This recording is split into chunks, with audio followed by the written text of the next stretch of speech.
Initiating moisture.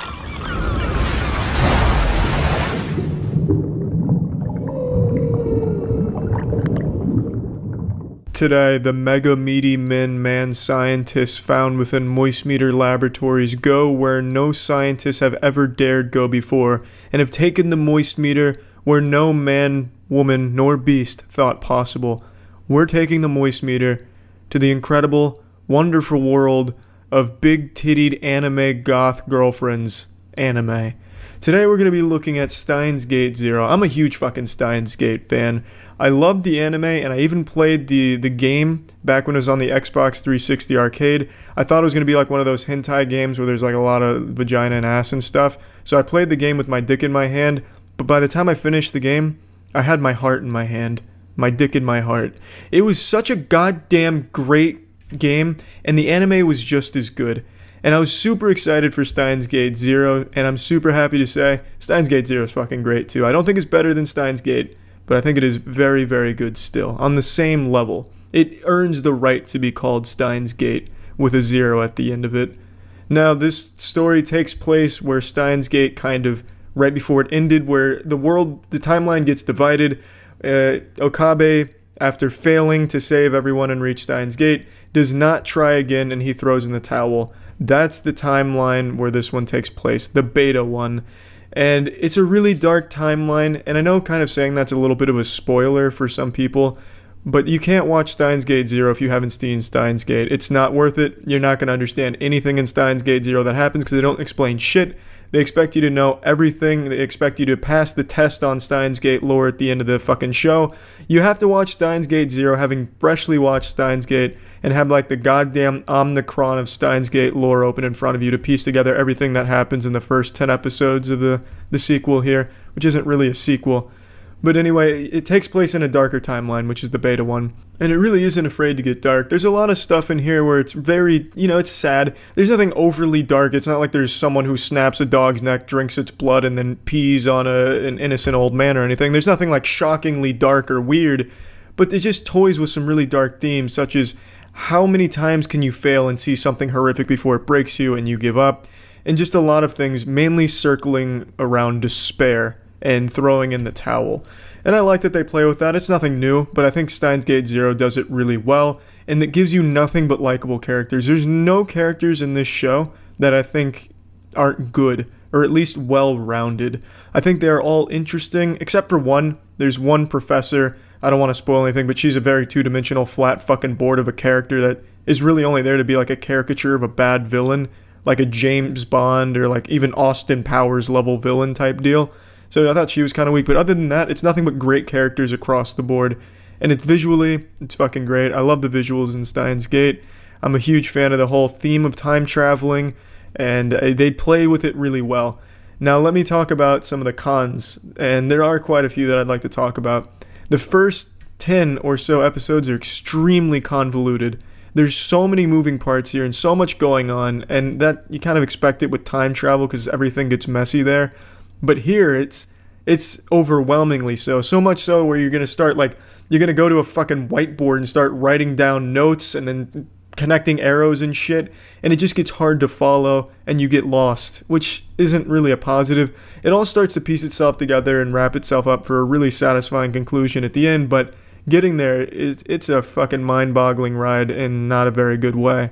Another thing that I want to point out is these people fucking love to party. In this show, they throw a party every 2 episodes. They party anytime one of them farts. They celebrate. There's a lot of fucking parties in here. I'm not talking frat parties. I'm talking like your mom and her friends' book club level parties where there's little hors d'oeuvres and shit. Very tame parties. Nothing wild. No one twirling bras over their heads and going wild and peeing on tables. But that's not a complaint. That's just something I thought I'd point out. The only main complaint I have is the convoluted storyline. And the only other complaint past that is the action is really... It's bad. Like, when there's an action scene with guns or fighting, it's laughable. It's like a YouTube animation. I don't know what happened there, but it doesn't seem like they had much of a budget to pull off action shots because it's clunky. There's a lot of shit wrong with the action, but it's not like this show's about blood, titties, and rock and roll. It's not that kind of anime, so it's not a whole lot of action here in the first place. But when it is here, it's just not good. But I just don't have a whole lot of complaints about this show. I really don't. I think it's a very fucking good anime, but it's something you should never watch unless you've seen Steins Gate recently, because you're gonna need to brush up on your fucking information to keep up.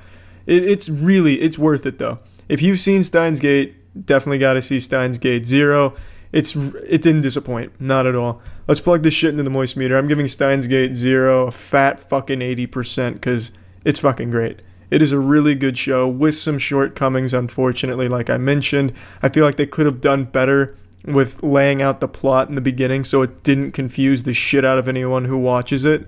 But other than that, and the action, obviously, other than that, though, it's really good. It's a watertight, fun plot, and I love the way that they reintroduce characters, and then at the end, towards the end, they start to piece together everything that happens in Steins Gate, plus throughout Steins Gate 0. It's fucking great, and I can't recommend it enough if you've already seen Steins Gate, and if you haven't, definitely check that out, and then Steins Gate 0. It's fucking good.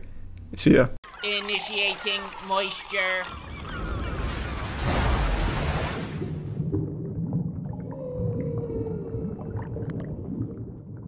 Welcome to the Moist Meter. Overlord is an anime that's been recommended to me so many times I expected it to be some type of divine show, like the fucking Jehovah's Witnesses kept banging on my door promoting Overlord to me.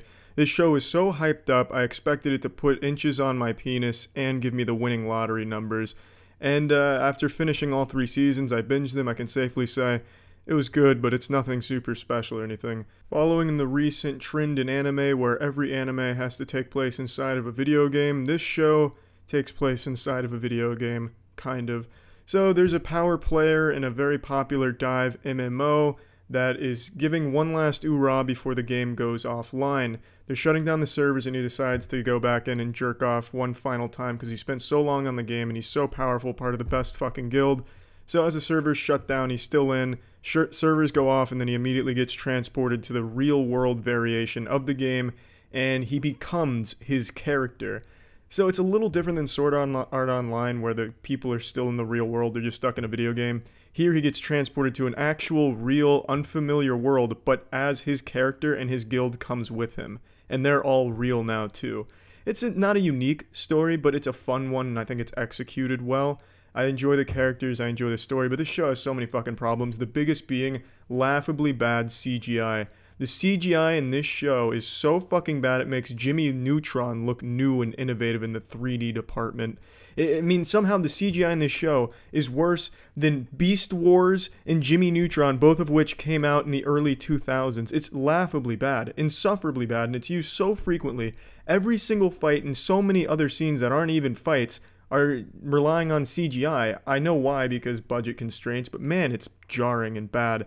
Anytime anime uses CGI, it's always a disaster, and this show uses it fucking frequently. And another thing that shows how low the budget for this must be is the fight scenes, because 9 times out of 10, if you're watching a fight scene, like in the middle of it, it'll pan out of the fight and just show you the moon, or some fat guy's asshole off to the side or something. Anything to take you away from the action, which would cost money to animate. So it shows something else, and then you just hear the action. You hear swords clashing, blood spilling, cum flying, and then it'll pan back after the fight, and then you see the aftermath. Oh, that's fucking cool. Yeah, I guess I'll just use my imagination. It's silly. It's really bad. When there's a fight, you know you're only going to get like 3 seconds of the fight, and then you're just going to be looking at the sand or the grass, and then you'll get to see the aftermath.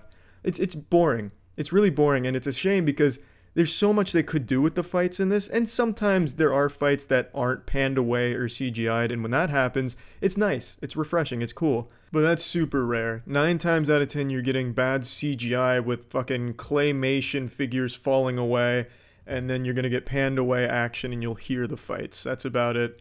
But, I mean, that's a huge, huge negative when the show is about this really fucking powerful guy with some really cool spells, powers, and subordinates rampaging and taking over the world. You've got to have some flashy shit go on, and that just does not happen in this show at all. But that's still a good show. It's fun to see how he goes about taking over certain places, how he plans to rule them, and also how far he's fallen from being a human. He truly has no humanity left in him. He has become his character, the Overlord. And it's nice, and I think all of the characters are pretty strong, save for a couple shitty ones. There's some shitties in here, but overall they're pretty fleshed out and fun to watch them scheme and interact and shit like that. Another huge shortcoming of this show is for some reason it has this incessant need to focus on the most boring aspects of the universe. For example, in season 2, like the first 5 episodes are about a lizard man tribe. Who gives a fuck about the lizard man tribe? They don't do anything interesting. It's just, hey, we're lizardmen. There's 5 different tribes of lizardmen. Well, let's unite the tribes of lizardmen. Alright, let's go do that. Alright, good shit, lizardmen. And it leads up to Ainz coming in and just saying, hey, I'm gonna conquer the lizardmen. They're like, alright, you've conquered us. The lizardmen submit. Who wants to watch 5 episodes of this shit? Maybe like 2 episodes of the lizardmen assembling and trying to unite against Ainz and then failing. But stretching it out over like 5 episodes? Man, it was tiresome to watch. What a fucking chore. And it's not just the lizardmen arc, if you want to call it that, more like the lizardman fart, but season 3 had the same thing where it focused on some really trivial situations and characters you just didn't care about. It just seems like it was padding for episodes. I don't understand why they focused on those things instead of the actual fun shit, which is Ainz trying to get his name out there and take over, and also the other interesting characters in other portions of the world, but instead they focus on the boringest one. It's just missed the mark there, big time.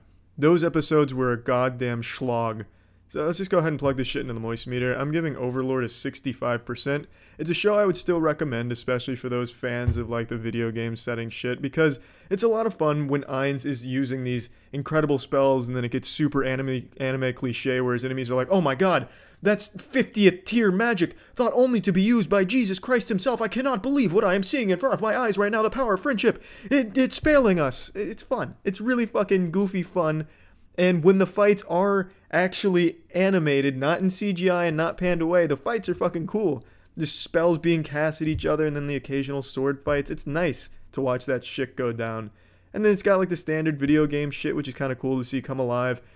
Overall, it's a good show, but man, it has so many fucking shortcomings, and I think it could be so much better if its budget was a little higher, or if they knew what to really put in the episodes and focus on and not draw boring shit out. But I mean, yeah, it's a show I'd recommend. Just a lot of unrealized potential. So yeah. Initiating moisture.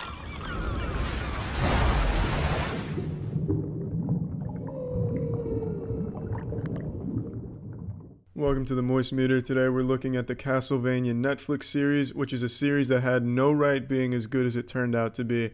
This shit had all of the makings of a greedy cash grab, a soulless, passionless project. For example, like taking Avatar The Last Airbender and making it live action, just taking the biggest, fattest, stinkiest diarrhea shit all over the legacy of it.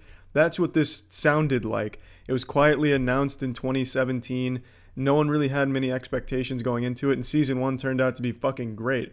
And Season 2 just released, and I think it's equally as good, but it has a lot more problems. The first of which being the number of episodes. Season 1 has 4 episodes, but it felt huge. It felt like a lot went into them. Season 2 has 8 episodes, and some of the episodes feel entirely pointless and filled with just dialogue to pad for time.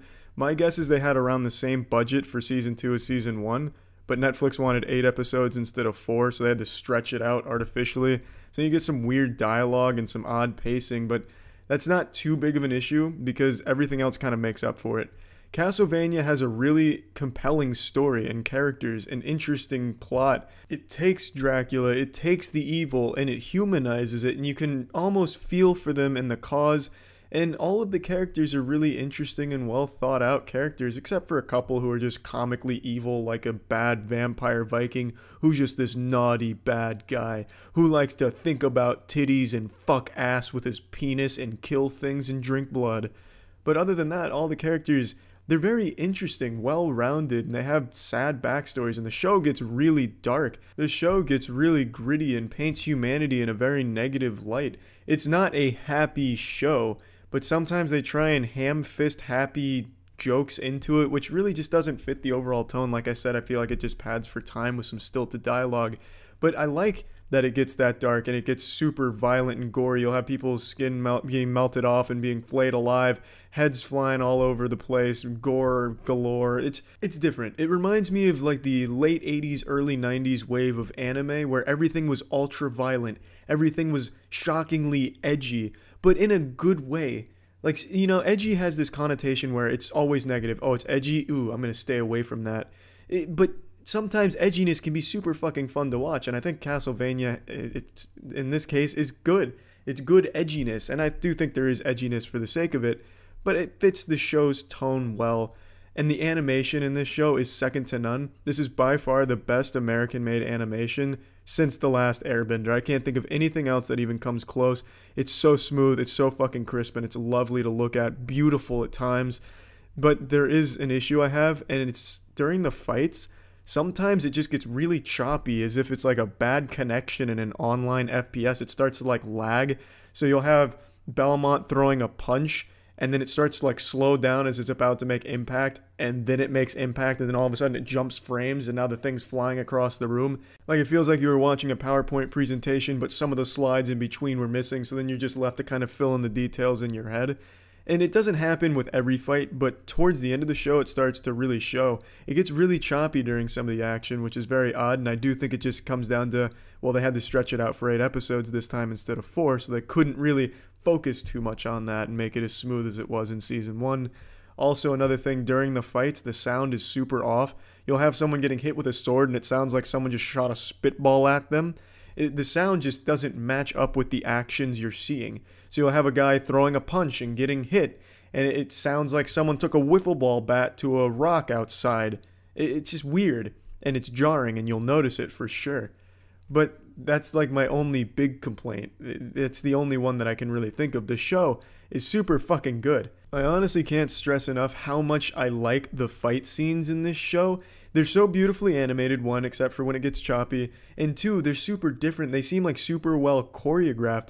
One of my big problems with like anime fights and cartoon fights is it's always kind of the same formulaic shit. Here's my big move, and then villain, here's my big move. Oh, we clashed. Here's a bigger move, here's a bigger move. We clashed again, but I have the biggest move. Oh, I've beaten the villain. And the fight lasts all of like 2 minutes, and in between there's always this talking, like they'll throw a move and then stop to talk and like have some idle chit chat about Tinder dates or some shit during the fight, or the power of friendship, and then they'll get back to it for another 10 seconds.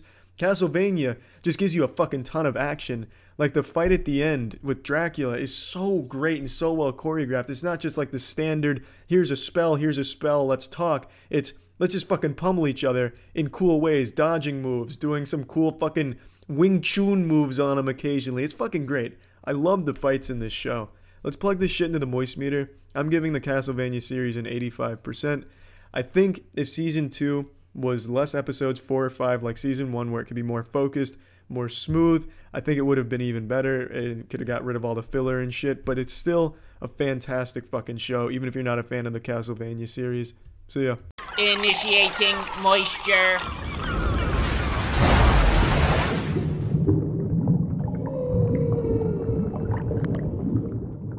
Welcome to the Moist Meter. Get out your waifu body pillows and fleshlights, because today we're going asshole deep into another anime. We're looking at Goblin Slayer. Goblin Slayer is a show that I thought got off to a fantastic fucking start. The first episode wasn't afraid to be edgy and dark, and it did it well. I thought it was a really good first episode that I hoped would set the tone for the whole season, but it didn't. The first episode is probably the best in the entire season. Everything else after that is just lackluster and just kind of boring and cliche. I wouldn't call this a generic anime though, because it breaks pretty much most traditional anime tropes. For example, instead of following like the big heroes in anime, you always get like the big-dicked warriors going up against the even bigger-dicked enemies, defying the odds and using the power of friendship and big anime titties to beat the bad guy in the end. In this show, you don't follow that. You follow some broken psychopath who's just obsessed with cleaning up goblins. He's just like the fucking janitor of this world, just doing the low-level tasks that everyone kind of spits on, and he is a very, very cool character. But what I'm saying is it doesn't follow those heroes. In the show, they just reference the heroes as side characters. Oh, the hero just defeated the super evil bad god lord, but now we gotta go kill some goblins. And I really like that. However, Goblin Slayer is the only good character in the show. Every other character is super forgettable and generic. For example, you have the Argonian-looking motherfucker, the Skyrim Argonian-looking guy, whose only deal, his only quirk, is that he likes cheese and food. There's the dwarf, who only knows one spell to shoot pebbles at a mildly fast pace. He's the world's worst earthbender. You have the elf archer, who, you know, she's that generic attitude girl. Independent, strong lady who can drink a lot of alcohol, doesn't need a man, but secretly blushes every time Goblin Slayer looks at her. It's a boring cast of characters surrounding a great character. Goblin Slayer himself is fantastic, the other ones not so much. Now the whole show is about Goblin Slayer and his party going on quests that no one else wants to do because it's just killing goblins. And, you know, that's cool from a conceptual level, but it's not that fun to watch play out. The first episode sets this tone where goblins are grisly, scary creatures that everyone underestimates, and then they get fucked by them, quite literally. And then after that, they kind of just become background enemies. Like, they're not terrifying anymore. They never do anything too spectacular until the end again. And it just becomes a vehicle for Goblin Slayer to develop. I understand that, but that doesn't make it super fun to watch. It is nice sometimes, though. Like, there are some scenes where the goblins are terrifying and they do some crazy shit, but it's never anything that matches the first episode or anything even close to that level. What I do appreciate, though, is Goblin Slayer isn't a great warrior. He just really understands goblins, knows how they think, and can outsmart them every single time with just better strategy. I fuck with that hard. I thought that was really cool. Instead of him just being this overpowered, muscular hunk of a monster, just fucking brutalizing goblins by squeezing their fucking eye sockets into oblivion, he just outsmarted everyone with good strategy, and that was cool. But still, the episodes aren't good, and they also rely heavily on CGI in the beginning. Thank God they stopped using so much CGI towards the end. I guess some hero at the office stood up and said, you know what, this is enough CGI for one anime. CGI in anime fucking sucks, guys. Let's put the brakes on this and actually just get rid of it for the rest of it. So about halfway through, it just stops using CGI, so thank God for that. Now, I've been kind of shitting on the middle episodes in between the first and last two, but they're not all bad. It serves to humanize Goblin Slayer. He starts to open up more and starts to learn to feel, because he's like a husk of a man, and through his quests with his party, he starts to learn to be human again. So it's nice to watch that character develop, but even still, the episodes just don't play out in a very good fashion. Just really not a lot happens, especially when the first episode sets the tone of, these goblins will fuck your shit up if you don't know what you're doing. They start to become bumbling fucking imbeciles again in between. And the strategies that Goblin Slayer employs aren't all that clever every time. Sometimes his strategy is, hey, shoot some rocks at this one and I'll shoot some fire. Well, you know, I could have fucking figured that one out. A 4-year-old with his Lincoln Logs could have probably devised that plan as well. Overall, though, the show's not bad. I did enjoy it, and I think the last 2 episodes are extremely wholesome with a really nice payoff. So let's just go ahead and plug this shit into the moist meter. I'm giving Goblin Slayer a 65%. It's a show that's probably worth watching, but don't expect the first episode's tone to carry over through the whole series, because it absolutely doesn't. It seems like it loses its way. I don't know what it's like in the manga, I don't read that shit. But here, it really seems like it got almost afraid to be the same way it was in the first episode, which is a shame, because if it could have kept that tone up, it could have been something special. But anyway, not a bad show. That's it. See ya. Initiating moisture.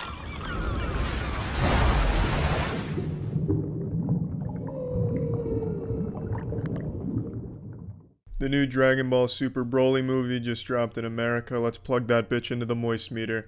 So, Dragon Ball is a series I grew up with. I fucking loved it. I was watching it before I had any hair on my nutsack or in my asshole. Now I'm fucking covered in it. But while I was watching this movie, it made me feel like there was no hair down there again. It made me feel like a kid on the edge of my fucking seat. Come on, big muscle man. Punch him in his big muscly abs. And then rip at his nipples and really milk those milky milk tank pecs of his. Really get after it. Power up and scream. It was so fucking fun.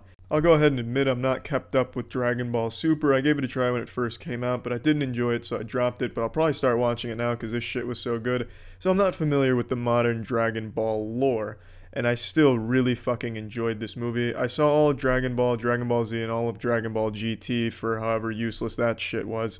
And I still really fucking love this movie. I loved the original Broly movies, and I like what they did with this one. They completely changed his origin. Well, not completely, but they retconned most of his origin, which is a good thing, because his origin previously was really fucking goofy. Like, he was just damaged because Goku cried a lot when he was a baby, so then the crying really makes him sad and mad at the same time. It was a fucking weird, goofy origin, so I like what they did here. They made Broly a super interesting character instead of this weird sociopathic madman who just really gets mad about Goku crying. So I like that. They made the character really cool. He was always cool, but they made him like an actual interesting, cool character, not just like a 2-dimensional ab machine. I also like every other character in this movie too. I really was surprised by how much I enjoyed the shit that wasn't fighting. I went into this thinking only the fighting would be fun, but really everything was good. Even like the little wholesome moments between the characters, the way they got along and the little jokes they'd crack. It was all just wholesome and enjoyable. And the fights were fucking spectacular. Some of the best I've seen in anime, actually. I don't know if Dragon Ball Super, the show, has this level of quality, but if it does, holy shit. The fights were absolutely spectacular to watch. The second you thought the fight was winding down, there'd be like just some filler dialogue like, I have big muscles, you have big muscles, and I'm going to scream about it, and we're going to sit here for 2 minutes and just talk. It didn't happen. There'd be maybe like a quick exchange of a sentence or two, and then bang, right back to jerking dicks into assholes. It was fucking wild.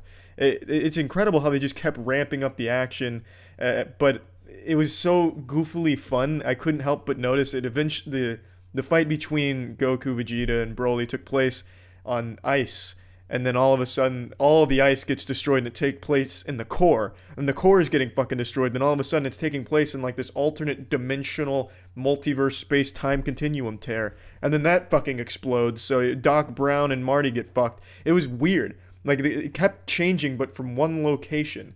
Like, they were so powerful, they were literally changing reality around themselves. Like, fuck the Infinity Stones. They were literally punching reality out of existence. It was wild. It was so beautiful to watch.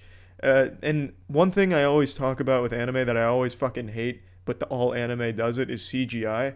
And this movie's, it's not, you know, innocent in that regard. There's CGI in here, and there's quite a bit of it during the fights. I understand why, because the fight is like fucking 40 minutes of pure high-octane testosterone going on. But you can't help but notice when that CGI comes on screen. It's really not as bad as I expected. It's not nearly as bad as every other anime that uses CGI, like a Goblin Slayer or Overlord or anything like that. It's pretty decently done, and some of it is even kind of hard to notice, which is admirable. I just really fucking hate CGI, and I have to pay compliments that at least when they used it, it wasn't that bad. So that's good.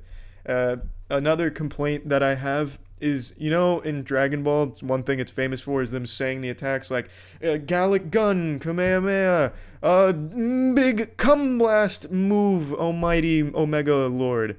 That doesn't happen. So now when one of them uses a Gallic Gun, for example, Vegeta uses the Gallic Gun, he doesn't say it. For some reason, there's like this ethereal voice that says Gallic Gun. It's like part of the soundtrack, as if like one of the musicians, while shredding on the guitar and like double bass pedaling his drums, just says Gallic Gun. It was dumb. I really didn't fucking like that at all. It felt weird. It felt super out of place. I don't know why you wouldn't have the characters do what you expect them to do, because they've done it for 20 fucking years. I don't know why they changed that here. I don't know if it's like that in the show, but in the movie, I didn't like that at all. That made me very sad, because I was looking forward to, you know, a grand Kamehameha from Goku. You know, that shit is iconic. But instead, you get the name being said by the leader of the marching band in the background. So it's a nitpick. It's a complaint. But it's not a big deal, especially when everything else around the movie and the fight was good. It's just something that you'll immediately take notice of and be like, well, that's kind of fucking sad. But otherwise, this movie is just going to be purely pumping blood to your penis while watching, especially if you're a fan of the show. Let's go ahead and plug this shit into the moist meter. I'm giving Dragon Ball Super Broly an 85%.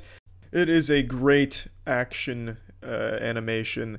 I wouldn't go in there expecting some kind of tale that's going to be a profound statement or going to be like a really thought-provoking piece. It's Dragon Ball. You don't get that shit. You get muscles, explosions, and testosterone.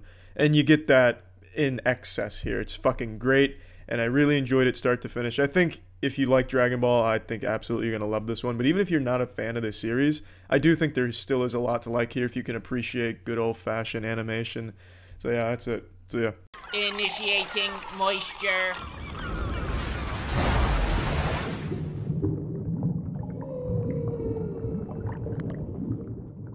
I know I'm a little late to the Mob Psycho circle jerk, but better late than never. I loved One Punch Man, and Season 2 of One Punch Man just started, Episode 1 just came out, and it sucked some serious dog anus in my opinion. I thought the animation looked like trash. Genos is truly ruined. The fight, you know, I'm not going to get into it. Everything about Season 2, Episode 1 I didn't really like, except for some of the humor, and King is a good character. I'm not here to moist meter that. I'm here to look at Mob Psycho. I figured I'd go ahead and cleanse my palate by watching the second season of Mob Psycho 100, and it did more than cleanse my palate, it gave me a full-blown erection. Mob Psycho is a visual eye orgasm. That show is absolutely beautiful, and one thing that it does well that I think a lot of other anime don't is it does humor super well. It's from the same creator of One Punch Man, and One Punch Man does humor well, so this guy's just got it down. The reason I think it works so well in Mob Psycho, the comedic elements, is because they over-animate the shit out of it in a really good way. So even like a trivial scene where Reagan's giving like a massage to a customer that he's scamming has beautiful animation and lighting to it, and it really enhances the joke. And it's a fucking great animated scene for a 3-second joke, whereas other anime has like a fucking 3-minute fight scene that looks like asshole. It's incredible what Mob Psycho does and how beautiful it is to look at, even when it is just telling you a little joke. It makes it absolutely beautiful to look at, even if you don't like the joke. And there's a lot to be respected there. I think comedy in most anime sucks, but here and in One Punch Man, it's done very well. Mob Psycho is about a boy with psychic powers. He's a young middle schooler, and he works part-time for a con artist named Reagan. And together they exercise spirits, and Mob he starts to learn to come into a shell and, you know, learn to really figure out who he is and how to fit in the world with this overwhelming power. In a lot of ways, he's very similar to Saitama in One Punch Man, but whereas Saitama is just an example of the end-all, be-all of what the best possible godlike power could ever look like, Mob is a much more relatable character that a lot of people will feel connected with in certain ways across his journey. Season 1 serves to show you just how fucking strong Mob is, and it does it beautifully. Watching a fight scene in this show is an absolute joy. It's as if the 1980s aesthetic, but fucked a rainbow, and then you could really, you know, like Skittles, fucking taste it. You could see it. It was an absolutely beautiful eruption of colors anytime a fight happened. From the very first episode, they really show you just what kind of show you're getting into in terms of its visual design. It's a really unique aesthetic that works super well for the show that I have not seen in anything else in the animation medium. It's fucking beautiful, is what I'm trying to say. I absolutely love Mob Psycho 100's aesthetic, and anytime there's a fight, I'm overjoyed. And there's a lot of good supporting characters around Mob, some other psychics such as Hanazawa, who also has some really cool psychic abilities and good fight moments. Now, like I said, Season 1's all about just kind of showing you how strong he is and showing you that he's very awkward and it's very clear he's being taken advantage of. Season 2 slows down the pacing, whereas it was breakneck, dick-busting, you know, psychic fights. It kind of slows it down to make it more of a growth for Mob, where he comes into who he is. It shows you evolving and changing and really trying to figure out his place in the world and what he wants to be. He starts being more independent, and it's very cute. There's a lot more heartwarming scenes in Season 2. It's a lot more of a slice-of-life anime for most part of it, and there's nothing really wrong with that. I don't think that's a bad thing necessarily, but to me the show's at its best when it's mixing comedy and nut-busting gorgeous action. For instance, anytime Reagan enters a fight, he has like a brand new special move that is so beautifully animated and entertaining to look at, like the fucking salt punch on a spirit, and it has like a slow, fade to like this attack screen that illustrates what the move is, how he came up with it, why he uses it, like a fucking WWE wrestler card. It's really cool.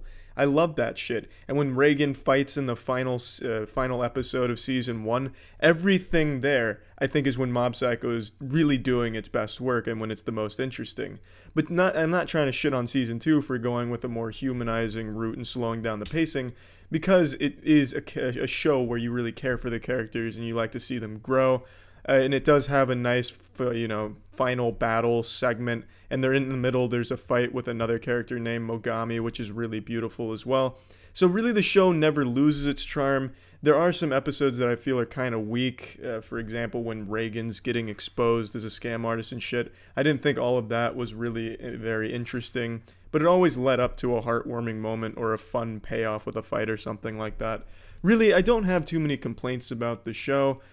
So let's just go ahead and plug this shit into the moist meter. I'm giving Mob Psycho 100 a 90%. I do think if you like anime, it's a show you should watch. If you like anime, you've probably already seen it anyway. I'm fucking late to this one. I came in here limp-dickedly. But anyway, it's something I'd recommend. The shit's great. And you should definitely watch One Punch Man Season 1 as well. It's from the same creator of this show, but I'm sure most of you knew that as well. You fucking anime fans are damn near omniscient. But anyway, that's it. So yeah. Initiating moisture.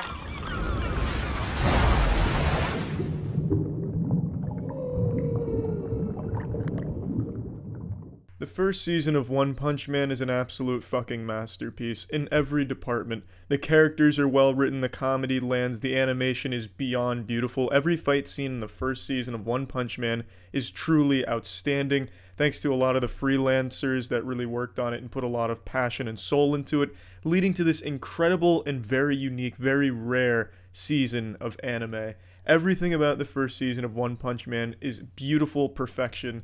And for the respect out of the first season, I'm going to be dividing this moist meter in two parts. Season 1 and Season 2. Season 2 just finished. I didn't even fucking know it ended because the last episode wasn't a great send-off. And the whole season was just an unbelievable downgrade in every conceivable department that it leaves a bitter taste in my butthole. The crazy thing about One Punch Man is the characters are so well written and the universe is so lively and fun that even though Season 2 was significantly worse than the first season in every way, it was still a good season. It was still enjoyable, which is fucking remarkable. So the difference between Season 1 and 2 comes down entirely to the studio that handled it. Season 1 had a whole bunch of freelancers work on it. They had a whole lot of new talent come in that really put their all into it to lead to such an extraordinary season. Season 2 was handed off to the fast food chain of anime called JC Staff. They do really suboptimal work, literally no passion. It's barely better than YouTube animators, and that's kind of why it's so bad. It's because the animation, if you can even call it that, half of the fucking season is just still images with a shaky cam. I swear to God, the first 2 episodes don't even have anything moving. It's just the camera with some fucking art they found on DeviantArt, fan art.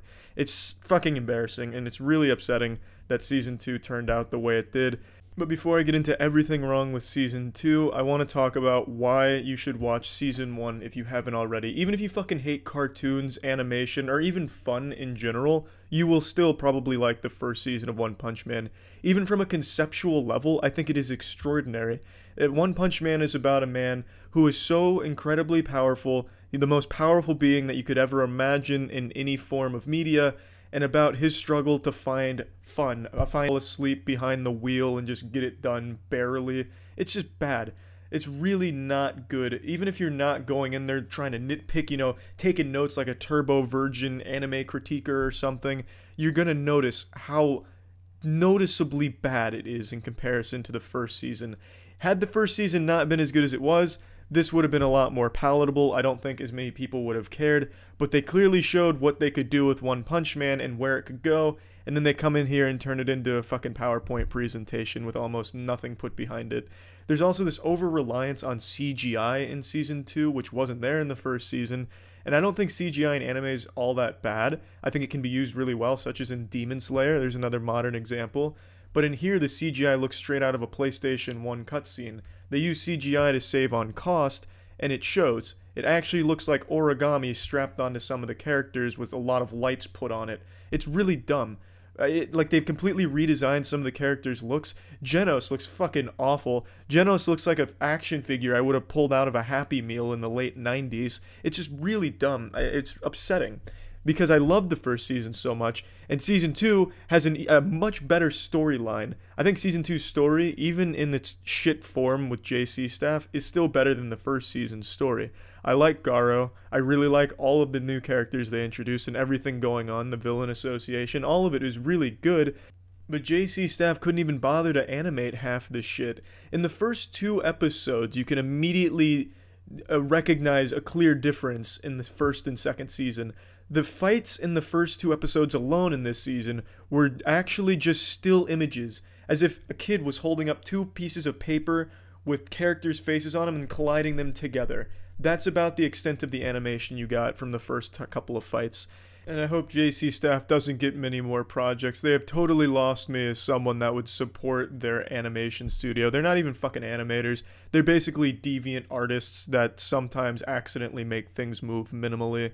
If JC Staff's name is on something, I'm just going to immediately assume the animation's going to be shit from now on, because this just left such a bad taste in my mouth.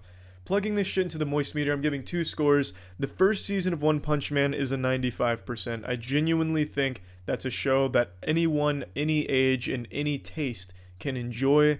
There's something there for everyone, and it is absolutely gorgeous. Season 2, I'm giving an 80% to, and it's only slaps. I had high expectations of this movie going into it, and they were exceeded. Let's just get right into it. So first of all, as you would expect, the movie is absolutely beautiful, just truly stunning animation. The first like 25 seconds of the intro, I thought I went into the wrong theater because it looked like it was live action. The shit was gorgeous. Every single scene is a masterpiece. It is so good, and I really think seeing it in a theater really helped the experience because there's so much hype in this movie. This movie puts the throttle to the fucking floor and never lets up. This thing turns the bidet on full power and just blasts your asshole off with hype. It is extremely exciting at every point in the movie. Once you hit the second half, it never slows down for even a second, and it is such a gorgeous journey.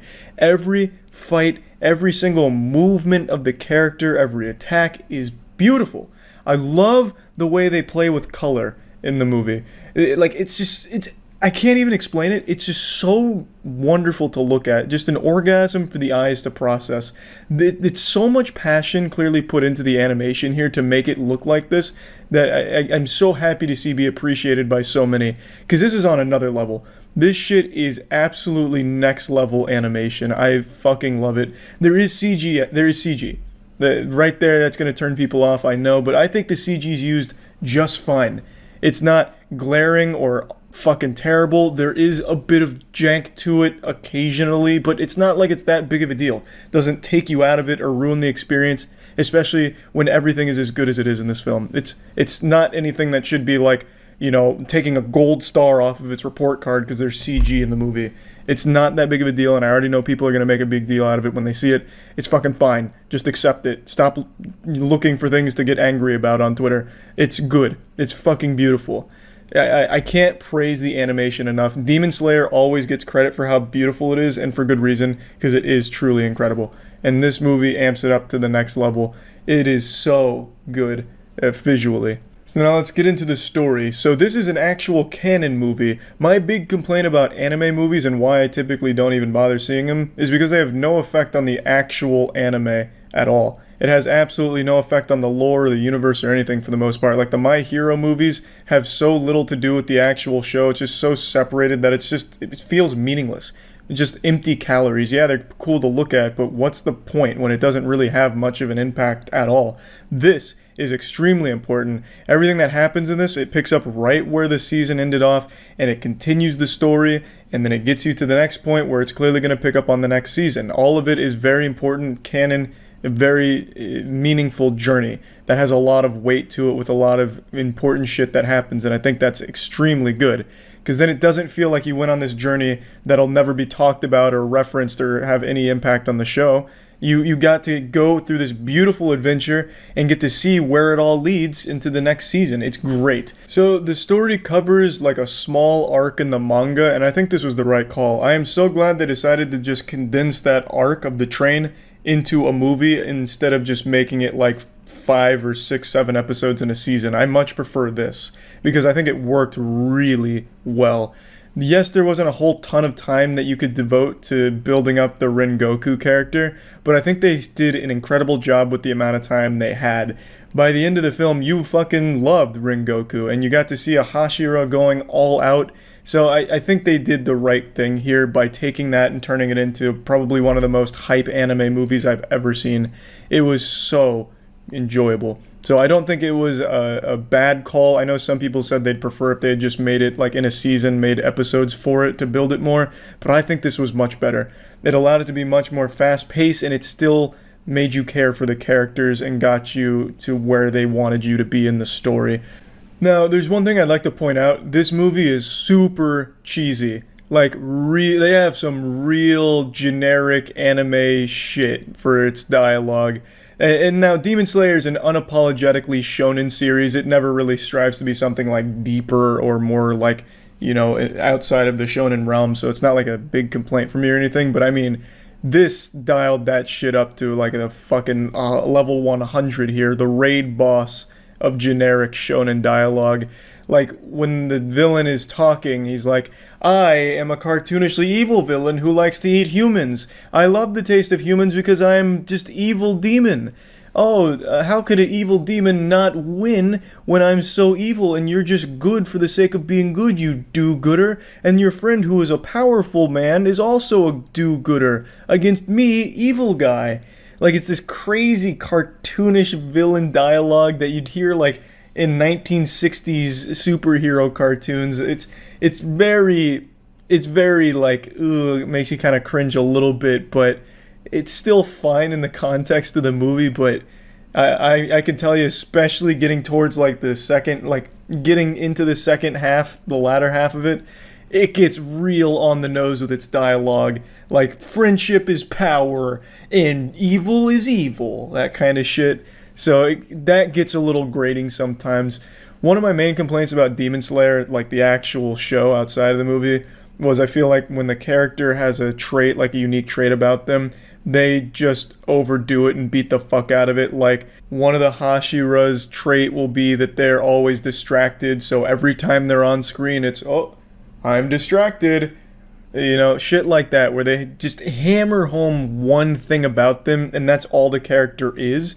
In the movie, they don't do that. Like, Zenitsu in the show, every time he was on screen, he was crying or whining about something. In the movie, he does still do that, but since it's shorter, they don't just focus on that character trait of him. Now, don't get me wrong, he's fucking slobbering and crying a lot in the film, but it's, like, justified here. It's not just like, oh, Zenitsu's crying again, just classic Zenitsu. Here, he does a lot more than that. He goes into his badass state. He has some really good moments, and he's like a good comic relief character in the movie as well. So I don't really have any complaints about any of that.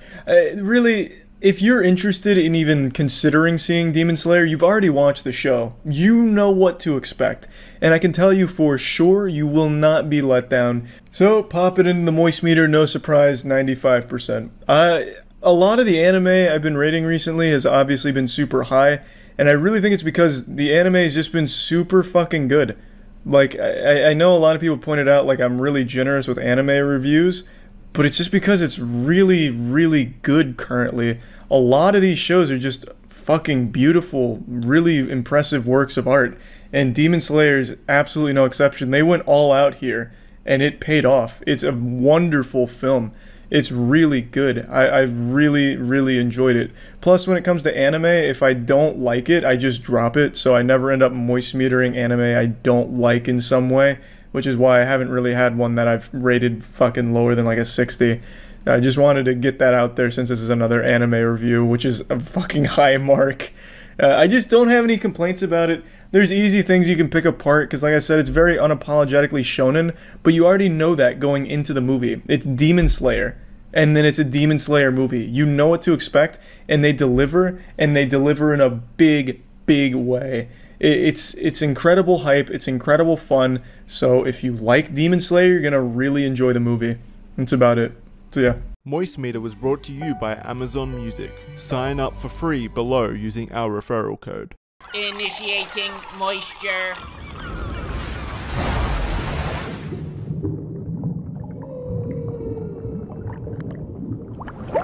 Welcome to the Moist Meter. Today we're looking at Vivy, Fluorite Eyes Song. This is an anime that was criminally underrated for like the first 4 episodes. I didn't even know this shit came out except for my Twitch chat constantly recommending it to me, and by constantly I mean like the same 5 or 6 people saying how good it was, which is surprising considering this is actually written in part by the mind behind ReZero, which is an extremely popular anime, and this is another project that they've taken on. So I would have thought there'd been a fucking ton of hype around it, but there really wasn't from what I saw in the beginning. Around the middle, though, then it really popped off. I saw a lot of people talking about it, which is great because this show is fantastic. The show is 13 episodes, and I can't imagine there'll ever be another one because it wraps itself up beautifully. And I really like that it is just a short, condensed story that just takes you on a beautiful journey. It's animated by Wit Studio, which was behind Attack on Titan and Vinland Saga, so they're an extremely talented studio, and this is just as visually incredible. This show is able to do in 13 episodes what some shows fail to do in 13 years. It really gets you emotionally invested in pretty much every character in the universe and really gets you attached to everything going on. It tells the story of an AI songstress tasked with the mission of saving humanity from a future where AIs kill everyone. She teams up with a machine from the future called Matsumoto, and the two begin their work on the Singularity Project to avoid that future. AIs are always given one mission and one mission only, and her mission was make everyone happy with her singing, but in addition to that, her main goal is using that mission to save humanity. Kind of hard to explain without seeing the show, and I don't want to spoil anything, so that's really about as deep as I can get into that for the premise of the show, but it executes some really heavy themes really well. It tackles such human emotions in the context of AIs trying to understand them and as they evolve, even experiencing them. It also helps that the music is so good in this. I mean, as you can probably tell from the title of it, music plays a very big role in this universe, and I think they do a great job of really selling you on that. The songs fucking slap, and every time a song plays, it's like a full-blown AMV. You get like little butterflies in your ball sack, and you get like a really cool montage of sometimes action going on. Like, the show isn't filled with action, so don't go in here and expecting like Jujutsu Kaisen or anything like that. But when there is action, it's great, and it's really fucking full throttle shit. But don't expect a ton of it. But just know that when it is used, it's used well and executed wonderfully, and the music complements it because the soundtrack absolutely slaps. It's not anything corny or cheesy. Some of the lyrics will put a smile on your face because, you know, it's some very anime shit like, what does it mean to sing from the heart? This is what the heart is. It's time to talk about friends and heart. And that's some of the lyrics to some of the songs, but it doesn't matter because the song is great and it's really good in that context, considering that these are AIs. Emotions aren't necessarily like second nature to them, right? So I don't know. I think it really works. There's very few things to dislike about this show, but I don't think it's perfect either. There's times where, like, certain episodes, the thing that they're trying to accomplish seems counterintuitive to their overall goal of stopping the eradication of humanity. Like, sometimes I was wondering how what they were doing would have any impact on the future. Like, sometimes I thought it would just be the exact opposite, like they were fucking helping get AIs thrown in the dumpster, or have AIs throw humans in the dumpster and then shit on them. Like, sometimes the goals just didn't make a whole lot of sense to me. By the end, it does, but as you're experiencing it, I found myself getting confused, and I think some other people will as well. Especially, without spoilers again, there's a character, I can't even, you know, I probably can't even talk about it because it is kind of a spoiler, but there is a character who the only way you even know what they're truly doing is by paying extremely close attention during, like, a couple sentences of exposition that gets dropped suddenly. If you've seen the show, you might know what I'm talking about, or I just sound like a raving fucking lunatic from Arkham Asylum, but there's definitely confusing moments. The show can get very convoluted and confusing if you're not paying extremely close attention to it. But other than that, I don't think there's much to dislike about it. So without being able to get too deep into it, I'll just go ahead and plug it into the moist meter now. I think Vivy is an easy 90%. I think this is another show that's right up there with some of the greats. This is a completely original one too, with the team up from the ReZero author as well as Chaos Child. I'm not familiar with Chaos Child, which is why I more highlighted the ReZero author.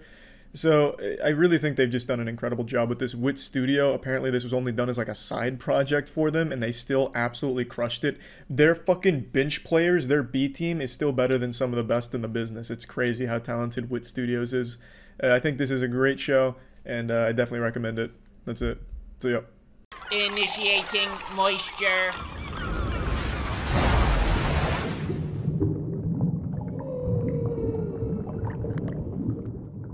Welcome to the Moist Meter. Today we're taking a look at Tokyo Revengers, and this shit absolutely slaps. I wasn't even going to watch this anime initially because it didn't seem interesting to me. It just sounded boring. I had heard it pitched as middle schoolers do crime and bad shit and form a gang, and I was like, well, it's just middle schoolers. What do they do? Steal bubblegum from gas stations? Download an aimbot for Fortnite? Like, it doesn't sound very cool or interesting. But eventually Tiana convinced me that I should check it out, and I did, and I'm glad that I did because it is an absolute banger.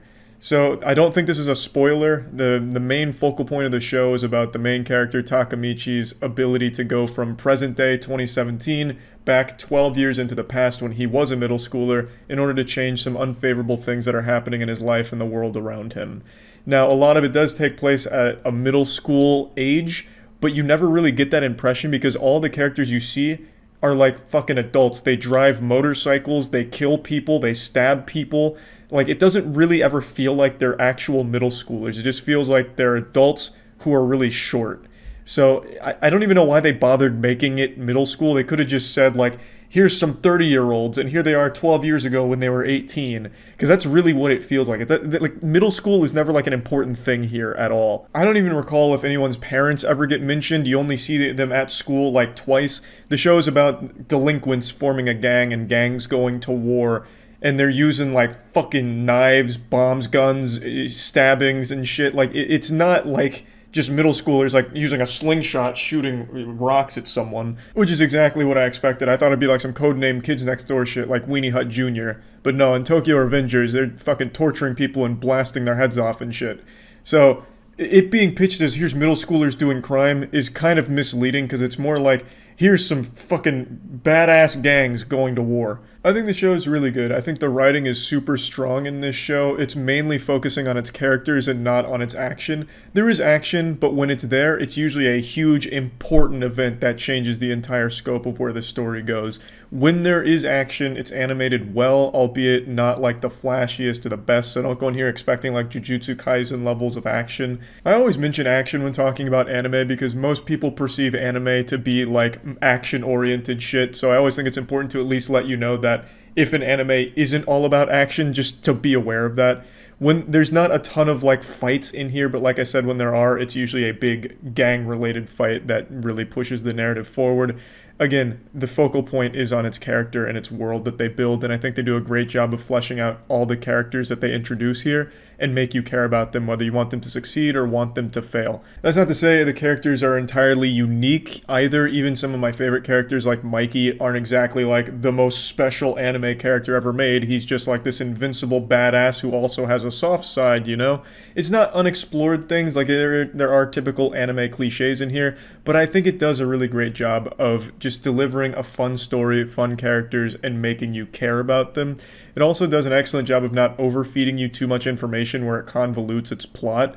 When you have things like time travel in a show, things get messy really quick, and I think Tokyo Revengers, it does it beautifully where when you time travel, you are locked in there and you don't have to worry about too much else going on. There's never a time where it's like you're really lost in the plot and like, oh wait, how does this all connect? Wait, the main character is actually blessed by 15 different angels if we remember back to episode 7. But then again, there's also the time vortex which occurred in episode 9 which has changed everything here, and oh, a new character. Like, you never get to this point where it's like you don't understand what's happening. Now I want to get to a couple things I don't like too much about the show, and I don't want this to be misconstrued. I think Takemichi is a great character, but he is like the most generic anime protagonist I've seen in quite some time. Like, he falls into like every standard trope for an anime protagonist. He's constantly whining and constantly crying. That's like his superpower here, is the ability to cry in every episode. There's 24 episodes in Tokyo Revengers, and I am certain he has cried at least once in every single episode. It is shocking how often he is bawling his fucking eyes out. The characters also mention this, calling him the crybaby hero. Like, but it's still grating just to constantly see him cry. And he does this standard anime protagonist shit where he has to like re-explain himself and like reaffirm that he's gonna do good things. So like in the beginning of one episode, he's like, I'm gonna save everyone. And then something happens where it's a little tough for a second. He's like, wait, I'm going to save everyone like I decided 10 minutes ago. How did I forget? Wait a minute. I need to save everyone like I fucking said 10 minutes ago. And I'll like drive that point home 4 times across like 5 minutes. It's like, Jesus Christ, we get it. It's just, it gets frustrating sometimes. And he's constantly getting his ass beat. He's one of those protagonists that's just like this giant fucking punching bag. Just this massive pile of meat that everyone takes turns punching like they're training like Rocky at the butcher shop. So he's just constantly just getting his ass pounded. And he never gets any better. And he's constantly crying about it. Like, you would think after the millionth time you've got your ass beat, you would at least try and learn how to fight, but he doesn't bother. He's like, I want to be strong, but I don't want to put in any of the work either. So he's never, like, training to be a good fighter. He's like, if only I was stronger to help people, if only I could fight and protect people. And it's like, bro, you're a fucking time traveler. You could absolutely just make, like, a little extra time to train a little bit. Like, fucking kick a tree or something, like a Muay Thai fighter. Like, you know, strengthen your bones or something. He's been punched in the face so many times, his entire fucking face must be like a giant callus. made out of scar tissue by this point. His face is probably stronger than steel. Like, at least try and learn how to throw a punch back so you can capitalize on your damn near invulnerability that you've developed, like Colossus from the X-Men. Like, it's frustrating because I do think he's a good character, but oftentimes it just gets tiresome to keep listening to him cry and repeat, like, the same goal that he has explained a million times by now, and for some reason it's like he keeps forgetting. I don't want to spoil too much, but there's a girl he wants to protect, and then sometimes he'll totally forget it, and he'll have, like, this fucking revelation, like this giant euphoric moment of, Eureka, wait! There's a girl I need to protect, which is why I'm doing all of this. I totally forgot. And then he'll, like, re-explain that he needs to save this girl. It's like, fuck. You know, like, how dumb is this guy? And then he starts crying about that, too, and then he gets his ass beat. Like, it's just sometimes the character gets frustrating. Again, I think Takemichi's a good character, and you sympathize with the character pretty much the entire show. You're rooting for him the whole time, but my god, it definitely gets a bit annoying to see and hear him cry and whine for the millionth time and re-explain what he wants to do. Another complaint that I have about the show, it's not like a big complaint or anything. In regards to its action, I do think like it's done pretty well, but sometimes it's very clear that they didn't have the budget to animate like a full fight scene, so it'll just be like, here's a clip of a character standing here and a clip of a character standing here. And then here's a picture of a punch that we just assume was thrown. It's just still images for some of their fights at points, which is disappointing. And then sometimes it'll just be sound effects of a fight while you're looking at something else because, again, it looks like they didn't have the budget to actually show you the fight. So that's a bit frustrating, but since the focal point isn't on the action is there as mainly like a plot tool, it's not the biggest deal. It's just I would have liked to see it. Like, if this had a higher budget, I bet the fights could have been even better. Like, they're not bad by any means. Like, especially like the final giant gang fight, I think that's done very well, especially highlighting Mikey's ability to be like this incredible badass. They hype him up this entire show, and you finally get to see just how badass he is, and it hits. Like, it really does. But you'll absolutely notice times where it feels like they weren't able to animate it to the extent they wanted to for their fights. Now, there's one other thing I want to focus on before giving this the score on the Moist Meter. It's the villain. The main villain of the show, I think, is really strong. The villain here, I think, is really fucking cool. The entire show, they hype him up to be this absolutely ruthless, evil, awful person, but they never really make him a one-dimensional character who is only cartoonishly evil. And by the end of the season, you're left wondering, you know, what is actually making them this awful? Why are they evil in doing these things? They hint at possible motives throughout the season, and by the end of it, you get really curious to see how they expand the character, and you see a different side of them, perhaps. I get really interested to see where they take that character, because I'm really drawn into the story now, so I'm excited for Season 2, hopefully. Plugging Tokyo Revengers into the Moist Meter, I'm going to give it an 85%. I think it's a very good show. I think it's a very strong show, especially if you care about characters and world building. I think it does it really well. I think Tokyo Revengers accomplishes in 24 episodes what some shows fail to do in 5 seasons. They give you a cast of characters and make you care about them and get interested in them. So I think it's a great show, and I'd recommend it. That's about it. See ya. Initiating moisture.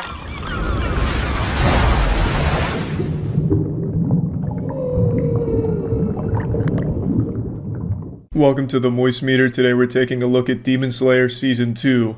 And god damn, by the end of this season, the hype was so unbelievably high, I had to control my own breathing to stop myself from coming in my pants so much.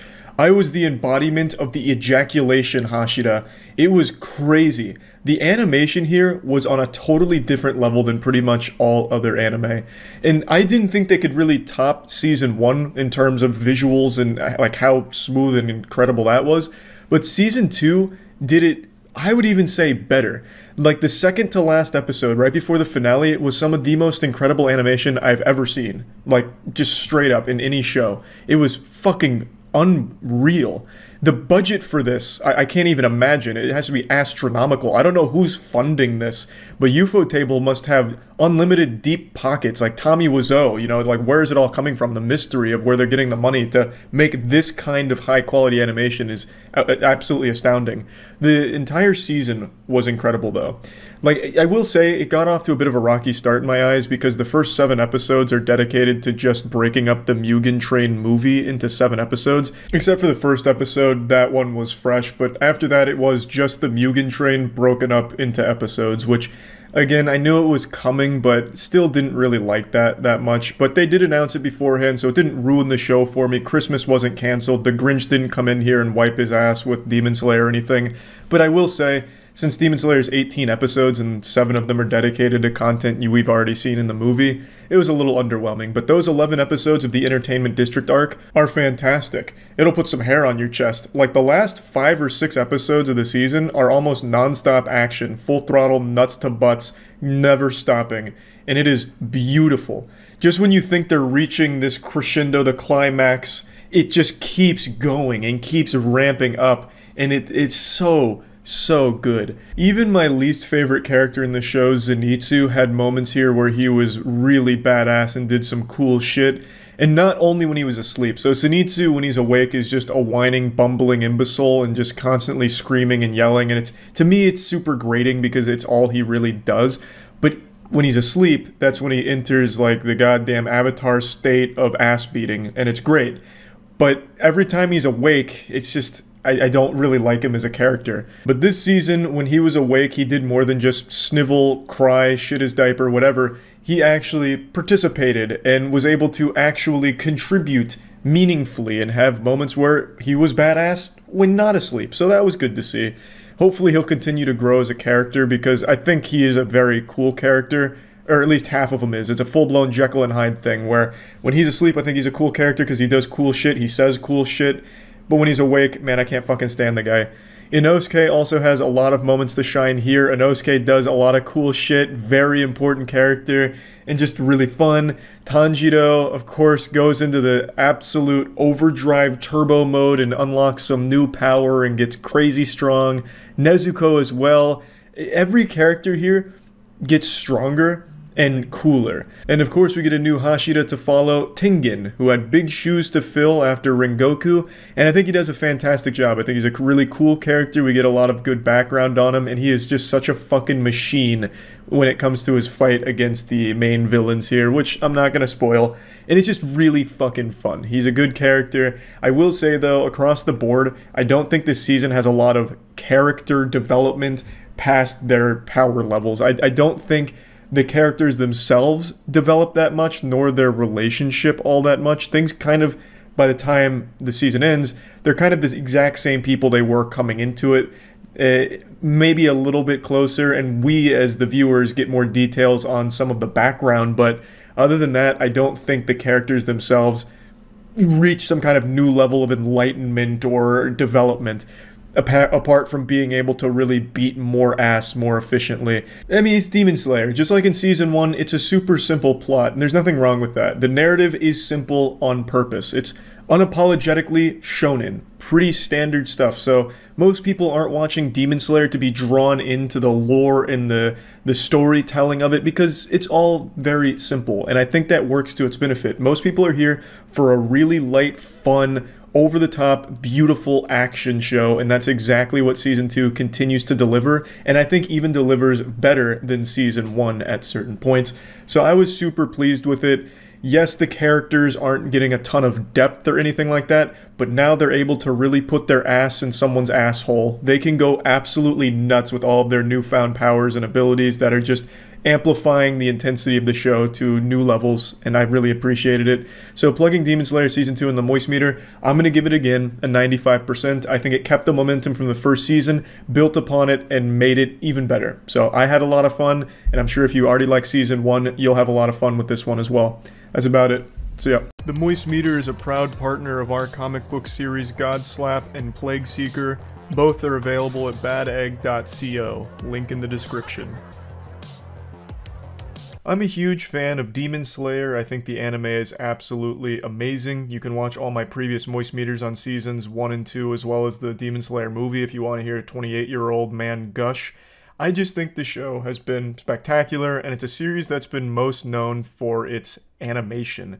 Just really set the bar on high-quality, breathtaking animation. Just amazing visuals during action sequences in particular. Watching a fight in Demon Slayer feels as good as having sex, but for your eyes. And now Season 3 of Demon Slayer just wrapped up, so it's Moist Meter time. And this is going to ruffle feathers, but honesty is the best policy. I think this is the weakest season of Demon Slayer. I really think that it was a big step down for the series, except for the final episode. I think the final episode was great, but overall, it just was pretty underwhelming from start to finish. Now, before you furiously type on the keyboard and just light that shit on fire with friction from how quickly and angrily you're typing, let me explain. My complaints are not going to be the same ones that you're seeing on Twitter. There's a lot of people on Twitter that have been whining and crying about the CGI. They are saying the animation in Season 3 was really weak and gross because there was so much CGI. I think that's a load of fish paste. That's a bunch of barnacles. I don't think the CGI was egregiously bad or anything. Yes, there is more of it in the season because 2 of the big bads have summons that are fully CGI. So the big bads of this season are Upper Rank 4 and Upper Rank 5 Demon. Upper Rank 5 Demon, one of his main moves is summoning CGI fish that waddle around and carry little blades with them. They're not even really blades, they're like tiny little can openers on their goofy little fins. And they're fully CGI, and I'm sure you've seen people meme on some of the scenes with them, because it is CGI and the characters have to fight that. And then the other demon, the Upper Rank 4, summons a fully CGI dragon. And a lot of viewers got very frustrated about that. But I don't think it was bad. Demon Slayer's always had a lot of CGI in it, but usually it's like certain attacks will have CGI used to help blend visually for sequences, or, you know, move characters around during a fight. This is probably the first time it's been like fully CGI like monsters they have to fight, at least that I can recall. So I guess that could be a bit jarring for spectators, but I don't think they did it poorly. Like, I don't overall think the animation in Season 3 was bad, like a lot of people are saying it is. I think that's a silly argument to make. It is still absolutely beautiful. The fights were still amazing. I think the weakest part of Season 3, what I really didn't like about it, is the 2 villains. Upper Rank 4 and Upper Rank 5, both of them, just weren't very interesting. They weren't fleshed out at all.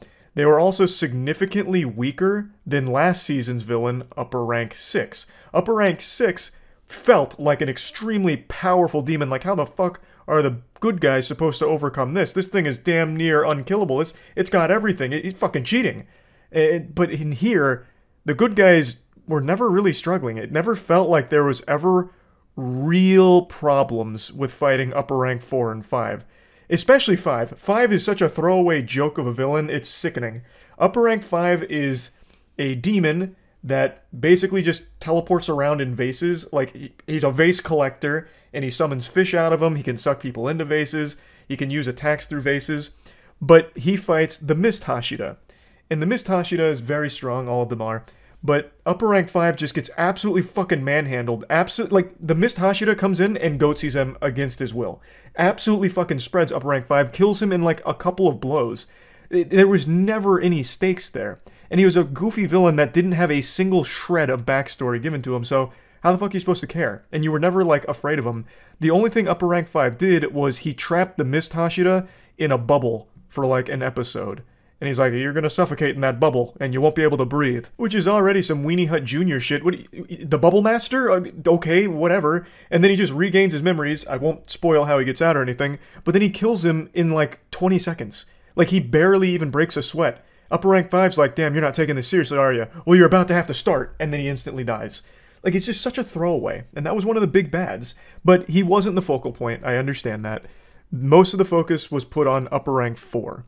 Upper Rank 4 is the demon that Tanjiro, Ginya, and then the Love Hashira all fight together. As well as Nezuko, of course. She's always ready to throw hands with the demons here. And he's better, but still seems like such a drastic decline in power from Upper Rank 6 in last season. There is no point throughout the entire fight with Upper Rank 4 that I ever felt like, oh man, how are they going to beat him? This is getting real dicey. Holy shit, I've got the whole seat, but I'm only using the edge right now. This is intense. This is crazy. It was always like, wow, Upper Rank 4 is such a weak little pussy. In fact, one of the... I don't want to spoil too much about the season, but one of Upper Rank 4's characteristics is he is literally always running away and afraid. And he's also the size of Stuart Little. He's just like a little rat scurrying around in the forest, so half of the season is spent chasing him around. And he's just always crying and whining. It's literally them chasing Chucky Finster for half of the season. And that's Upper Rank 4. Now, of course, he does actually fight them in a unique way, but when they're engaging in these fights, I'll say this much because I think it's in the trailer. Upper Rank 4 has different versions of himself that fight. The main version is the cowardly crying piss baby one. The other ones stand and fight, but each one only really has one attack. An attack that Tanjiro and Genya have no problem taking right on the chin every single time with no problem. It just really felt easy for them. Whereas last season, it took everything every character in the fucking cast had just to keep up with Upper Rank 6. They had to dig deep into their soul and go plus ultra 50 times and pull out 1,000 spirit bombs just to get close to killing Upper Rank 6. And that was the entire cast fighting there, basically. You had Tanjiro, Nezuko, the Hashira Tengen, Inosuke, Zenitsu, all of them having to go way past their limit in order just to fight the brother and sister combo, which was Upper Rank 6. That felt like, holy shit, this is a big villain. That's a very strong villain. Here, it was more of just a nuisance. Now, per usual, it is still a beautiful show to watch. That's not a complaint of mine. I still really think all of the action was done fantastic. Like, it was still superb to look at. But the villains were just so weak. Not only weak power-wise, but they also didn't really give them any kind of personality or any kind of development whatsoever. Upper Rank 4, they do a little flashback montage towards the end to give him some level of depth, but it still falls very flat and it's super quick. They just kind of speed ran a lore exposition dump, so they vomit out some backstory on this guy right before the end of the show. And it's not like that redeemed it, or it's not like that gave a lot of depth to the character, but at least they tried. God damn it, they didn't even look at Upper Rank 5 to give any level of depth to. They make him look like such a bitch. Like, there's a scene where after he's trapped the Mist Hashira in the bubble, he's, so blown away by the focus on a swordsmith that's honing a blade. He's like, wow, he's so focused, he doesn't even realize I'm here. So then he starts slapping him with vase attacks.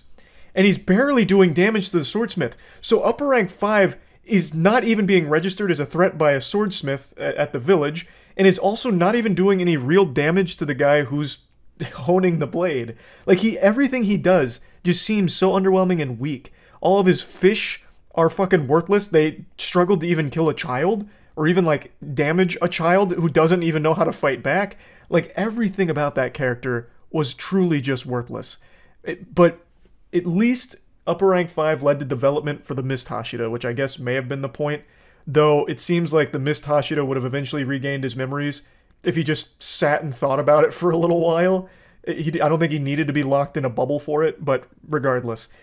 The Mist Hashira does have development. I do like him. I do think he's a good character. I like his backstory. And narratively, I like a lot of what the Swordsmith Village arc offered. I do like a lot of what it introduced. Genya, I think, is a very interesting character that I'm really excited to see more from. The Love Hashira, she didn't really have a whole lot to do here, but she was still fun because she has this really cool, like, noodle blade. She has, like, some kind of noodle sword that she uses to fight against Upper Rank 4 with, which was really cool. And the Mist Hashira had a lot of time and attention given to him. So I did like a lot of it. I don't really have any main complaints narratively or anything. It's really just feeling underwhelmed at the end of the season because maybe we've just been spoiled for seasons 1 and 2, but this one, the two demons they fight here just did not seem up to par with all of the fights we've had up until this point. I still think everything Demon Slayer is known for is still done well here. It is still beautiful animation. It is still a very pretty show. It's still very fun. And one thing that I think this season does better than any of the other seasons is there's no Zenitsu here, so it's nice not to have to listen to Zenitsu crying all the time. But that crying role did get filled by Upper Rank 4. So I guess it's just a rule of thumb with Demon Slayer. There has to be constantly a character that is literally always crying, and this time it was Upper Rank 4. Now, if you've watched my other Moist Meters, you know I don't hate Zenitsu as a character. I just don't really like how the only thing he does really a lot of the time is just cry. He's very cool when he's asleep, though. Here he's not in the season, so that's not even something you have to concern yourself with if you're a big Zenitsu hater. But yeah, overall, I didn't hate the season or anything like that. I actually still think it was a very good season, but it is the weakest season so far of Demon Slayer, in my opinion. So, plugging Demon Slayer Season 3 into the Moist Meter, I'm going to give it a nice 80%. I definitely, of course, still recommend it. I still had fun watching it, but I guess I just always expected the show to keep one-upping itself somehow, but that wasn't the case this time around. It wasn't in the cards. Still a very good season, still enjoyed it, and like I said, narratively, I really like where we're at, and I think that the next season and everything going forward is about to get fucking crazy. I think it's gonna pop off, so I'm very excited for more.